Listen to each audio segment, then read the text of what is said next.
रहीम।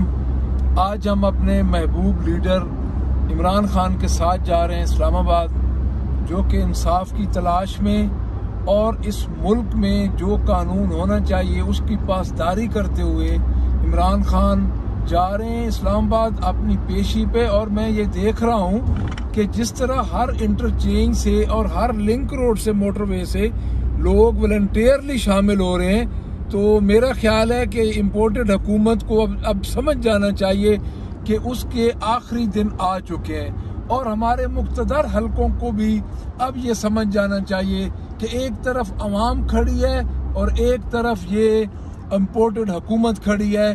और इम्पोर्टेड हुकूमत का जो हाल हो चुका है और उनकी नाकिस पॉलिसियों की वजह से आप देख लें इस मुल्क का जो हाल हुआ है, जो इन्फ्लेशन की वजह से हुआ है, और जो गरीब आदमी जहाँ पे पहुँच चुका है और मिडिल क्लास आदमी जहाँ पे पहुँच चुका है। तो आए इमरान खान का साथ दें। और आज इमरान खान के साथ जिस तरह लाहौर निकला है और जिस तरह लाहौर के सराउंडिंग में लोगों ने इस्तकबाल किया है, तो वो अपनी मिसाल आप है।